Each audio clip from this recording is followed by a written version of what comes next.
Welcome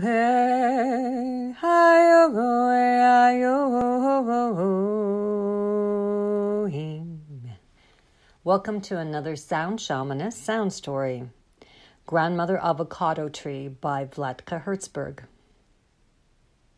Grandmother Avocado was a grandmother before she was an avocado tree.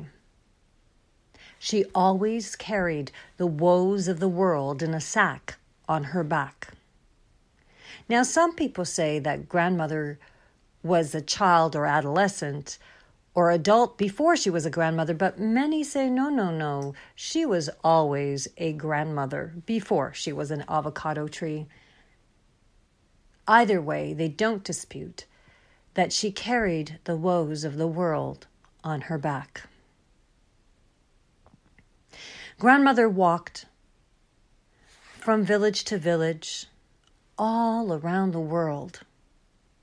She would look for people who were sad or scared or feeling hopeless or despair.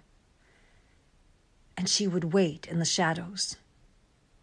And while people cried or expressed their feelings, she would wait for just the right moment.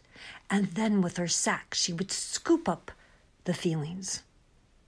She would place the sack with a whoop on her back and shuffle quietly away. She did this year after year until the sack got heavier and heavier, and grandmother got more and more tired. Eventually, she found her way to an old avocado grove. Raven happened to be there. He knew grandmother well. He did notice that her walk was a little slower than it used to be, and he noticed that she stooped lower than she used to stoop. She threw the sack onto the ground and leaned with a deep sigh against the old avocado tree. "Oh, Raven," she said, "these old bones are getting tired." "Caw," said Raven. "Raven, do you happen to know someone that might want to replace me?" "Caw!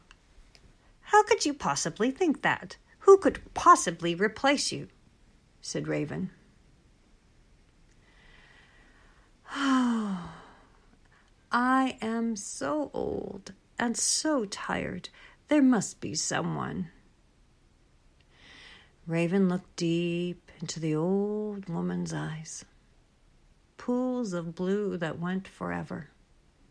He looked at her lines etched ever so deeply and softly in her face, and he saw that they were etched more deeply than before, and that there were more of them. His heart softened. "Caw, I will help you. I will work my shape-shifting magic, but I will need a little help from you. See if you can find someone that will replace you. And then I will work my magic." Grandmother smiled.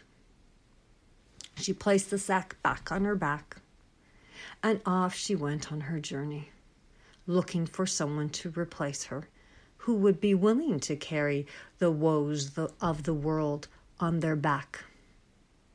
Well, she searched high and low, and she didn't find a single person. Eventually, the weight of the world was too much, and she threw the sack on the ground. And there across the street, she saw a very unusual thing. There was a little girl. Oh, quite magical she was, with her little pigtails and freckles. On one side of her were all sorts of people sitting on the curb next to her, and in their hands were plastic eggs. On the other side of the little girl was a vending machine, like the kind that you could get plastic egg toys out of. The little girl was busy putting coins into the vending machine and getting plastic eggs out and passing them down the line. The more grandmother watched, she saw what people did with the eggs. They opened them up, and inside was a little 2x2 square of cloth. Now, each one was a different color, and it was as unique and as individual as all the people in the world.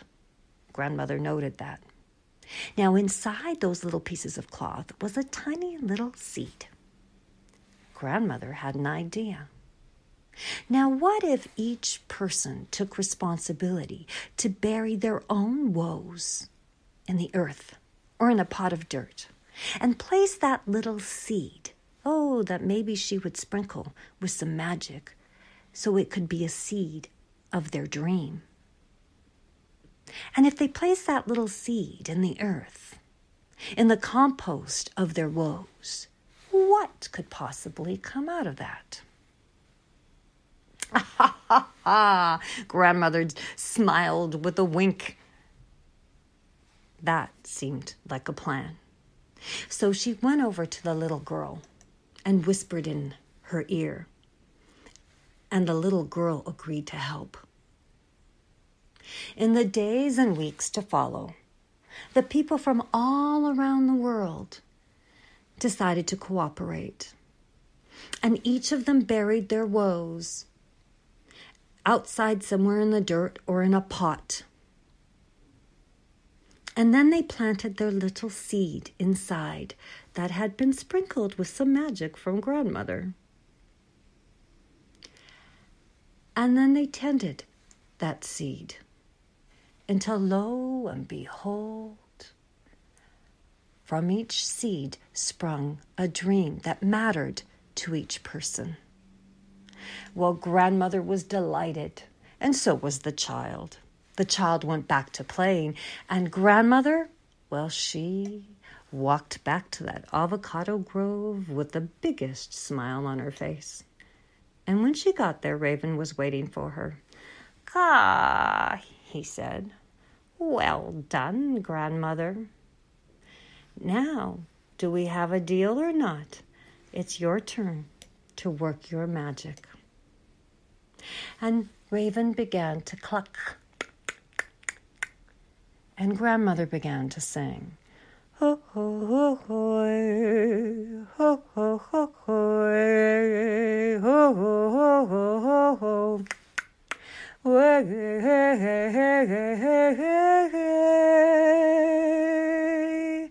until she turned into thousands of little specks of light. And with another cluck from Raven, all those specks of light transformed into an ancient old Grandmother Avocado tree. And from this day or that day on, whenever anyone walked into the avocado grove or sat and leaned next to an ancient old avocado tree, they could hear Grandmother's story if they listened.